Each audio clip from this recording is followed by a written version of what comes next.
So here we have our WiFly NE1, and the first step that you want to do when you're setting it up is you want to take your USB stick that comes included with your WiFly NE1 controller and make sure that all your profiles are loaded into the USB drive.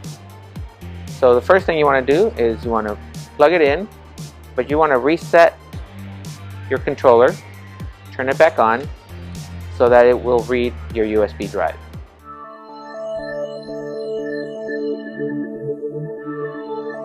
Okay, so now we've already inserted our USB drive. Let's go ahead and go through the main menu options. First option is to load light from library. The second option is to delete a light from the library. So once you've patched in a light and saved it into the memory here, you can actually delete that profile if you don't want it anymore. Option number 3 is to patch a light into the library.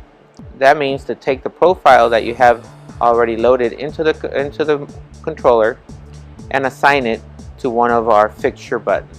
Option number 4 is to delete a patch light. That means if you have a light that's already assigned to one of our fixtures, you can delete it at this on this menu option. Option number 5 is to edit the light library. You will not need to edit any light library at this point. Option number 6 is to set the WiFly channel. As this controller has wireless DMX built into it, you can actually assign the WiFly channel frequency here. Option number 7 is to turn off or to turn on the WiFly DMX power. Option number 8 is to save the data to the USB. Which data do you want to save? If we create some shows, you can actually save them to a USB drive and recall those at a later point. Option number 9 is load data from USB. If you have saved some shows, you can actually load them up again here under this option. Number 10 is to format the USB disk. If you have a USB drive or a USB stick that you have not used before, you want to format it first so that it will read this controller will read that USB drive. Option 11 is to set the strobe settings, and we'll go into that a little bit later. Number 12 is to delete the memory. Look at your manual on how to delete the memory, as it requires a password. To delete all data, you will also need that password. Please check out your owner's manual. Once again, menu option number 14, factory settings. To reset everything back to factory settings, you will need the password. Refer to your owner's manual. Option number 15 is to change the passcode. If you want to set your own password, refer to your owner's manual on how to do the passcode. Option number 16 is to update the firmware version that is available as new profiles and new features become available for this controller. At this time, we will not be doing any firmware version updates.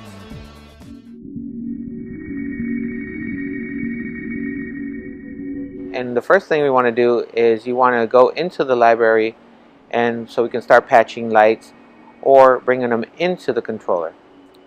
And you do this by hitting the setup button, and you want to hold it for about 3 seconds. You'll see that the first option is to load a light from the library. That is your first step of setting up the WiFly NE1. On option 1, you want to press down on the dial enter button so you can access the profiles that are in the USB drive.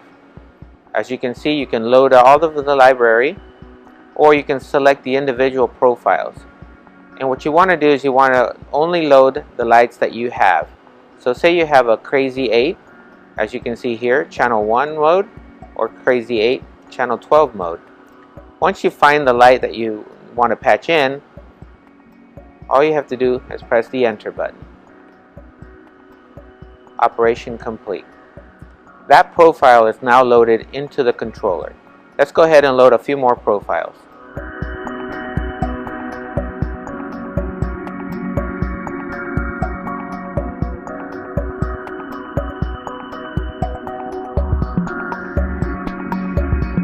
Okay, now that we have lights loaded into the library, we want to patch a light into the controller. So how do we do that? We go to option number 3 to patch a light, and we press enter. Here we have the light profiles that we have loaded from our USB drive into the controller. Here we have our inner pocket wash 9-channel mode. We want to patch this light simply by pressing enter. The controller asks me which fixture I want to use. So all I have to do is select a fixture, and it tells me the starting address of DMX is channel 28 on this particular fixture. So the first thing we want to do is we want to select a fixture. On our function buttons here, we have up to 12 fixtures that we can select. I'm going to go ahead and select this one, and I'm going to press enter. And now we have patched this light into this button right here. Let's go ahead and patch one more light, our Crazy 8. We're going to patch that one, press enter. Tells me to select the fixture, and it's going to start at address 37. So I'm going to pick fixture 2 and press enter. So now I've patched 2 lights. Let's go ahead and patch one more. Event bar Q4, enter. This one will start at channel 49. Let's select fixture 3, enter. And now we're done. Once we've patched our lights into the controller, let's escape this page. Brings us back to our main menu. We are going to go ahead and exit the menu at this time.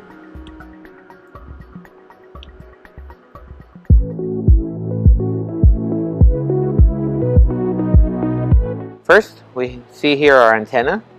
This is for our wireless DMX. We also have an indicator here of our WiFly channels. And if you are using this, and you will see a green light turn on when you have wireless connection. On the left hand side, you see that we have several buttons. One is the fixture, color, gobo, effect, show, and pause. Next section is the function or fixtures. Here we have 1 through 12, so we can set up to 12 different fixtures, or we can access 12 different functions of each light. Here we have 4 knobs that can control functions of the light, or we can also get into the actual DMX traits of the light, such as pan, pan fine, tilt, tilt fine, dimming, strobing, or any other DMX feature that the light might have. Here we have our menu key, and this one is mainly used when we're doing our setup. Here we have our escape key, which also acts as a page key for our memory. This controller has up to 12 memory banks. Here we have 1 through 6, and when you hit the page button, you can access another 6 more scenes. Here we have our dial enter knob, which we will use mostly for setup.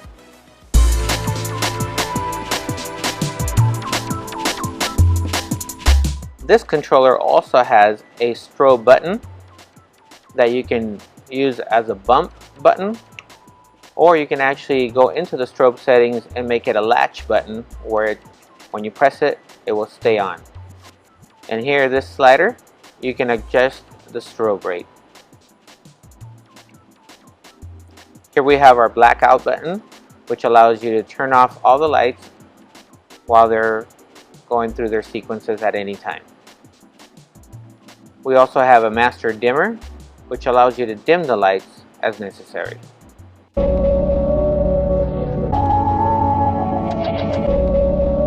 So here we have our fixture mode. When we select the fixture mode, then you want to select your fixture, as you can see right here. And here we have our dial enter knob, and it tells us it's our inner pocket wash. It tells us the address and how many channels we're using. We're also able to use our knobs that you see right here in the middle, and we can actually go into the different features of the light or the different channels. And when you go into this menu right here, you'll see that this knob is now corresponding to the pan, and we can pan our light, and we can tilt it. Let's go ahead and tilt it towards the camera here. Now we've pre-selected a color of red here, but let's go into our menu here, and we can actually dim down the red using our knob, or I can add green, which is our next function of the light. And if I need to access the additional features of the light, all I do is turn my dial right here, and now I'm able to access blue, white, shutter,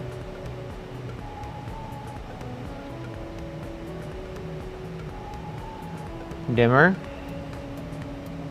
or whatever other features this light might have, or your light might have. Here we have our color mode. So now that we've selected, first you want to do is you want to select your fixture, and now you can go into the color mode, and you can actually select different colors that are preset to your light. Here we have our NO pocket wash, and these are individual colors that are already programmed into our color mode. Once again, you're able to go into the fixture mode and adjust your own settings on a fixture such as this, where you can adjust the red, green, blue, and whatever other color your fixture might have. Up next we have our gobo button, which is our gobo mode. First you want to select your fixture, and then you want to go to your gobo, and now you're able to scroll through the different gobos that your light might have. As you can see, nothing is lighting up right now because the light that I have hooked up right here does not have any gobos. Our next mode is our effect mode. Once again, you want to select your fixture. Here we have our NO pocket wash selected, and we'll go ahead and set a color. This one does not have any gobos, so no gobos are selected.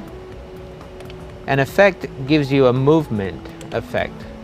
So here we have our first effect, and using our dials we can speed up our effect or slow it down.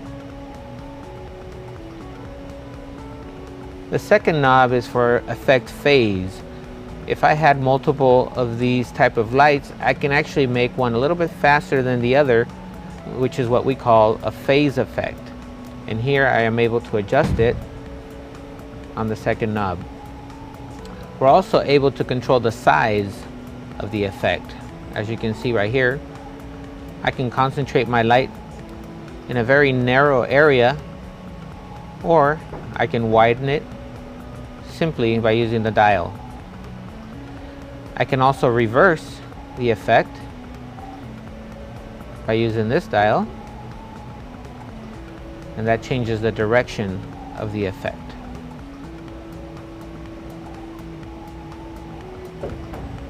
Here we have some different movement effects, and once again we can speed them up, widen it out, and change directions. Our next mode is our show mode. Here is where you would access the built-in shows that your light might have pre-programmed into it. As you can see, there are no pre-selected shows on this fixture, but here is an example.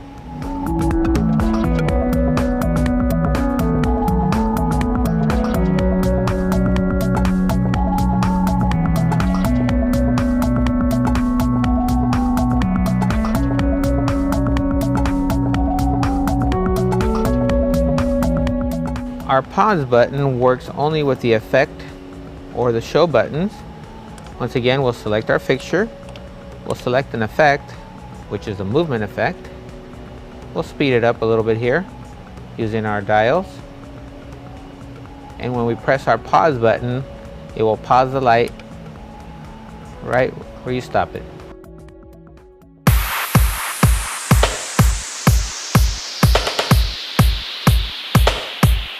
As you can see, we have some buttons here numbered 1 through 6.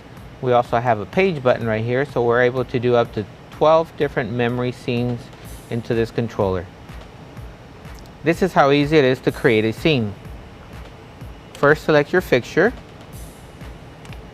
then select the color. Make sure to bring up your dimmer, Let's go ahead and select the color. And we can do a static scene by going back to the fixture. And I'm just going to move the light. Say I want to use this for uplighting. Let's go ahead and tilt this up.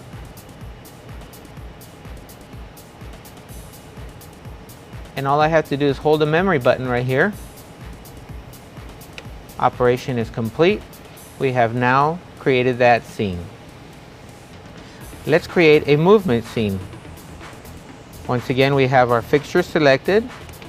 Let's select a different color.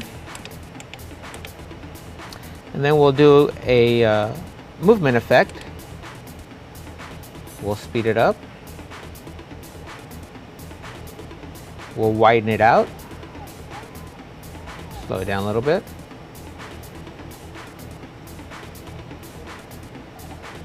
And once again, we hold our memory button when we've now created two scenes in a matter of seconds. You want to repeat these functions over and over again and create all the different scenes that you would like right here. Once again, you can always dim it. You can also pause it, or you can also black it out, which continues the movement but blacks out the lighting. The WiFly NE1 controller can communicate wirelessly with any of our ADJ WiFly products, such as our transceiver, or some of our products that have the WiFly built in, such as our InnoSpot LED WiFly. If you'd like to connect your lights directly to the controller has a 3-pin DMX output in the rear. To set up the WiFly channel, simply go to the menu option under Menu Setup. Select the option number 6 to set the WiFly channel. Press Enter. And here you're able to set the WiFly channel, which is the frequency that you will be using to communicate with the controller and other WiFly products. So now that we've set our WiFly channel, we go to option number 7 to set the WiFly power. Hit your enter button. Here's where you turn on and off the WiFly power. And now you'll see the WiFly indicator light is on, means that it is transmitting the WiFly signal. To exit, simply hit the setup button one more time, and now you're back to your regular controller options. So there you have our WiFly NE1 overview on how to set up your lights, how to patch them in, and how to create scenes. Once again, you can use this controller wirelessly or wired on the back of the controller. For additional advanced options, please refer to your owner's manual.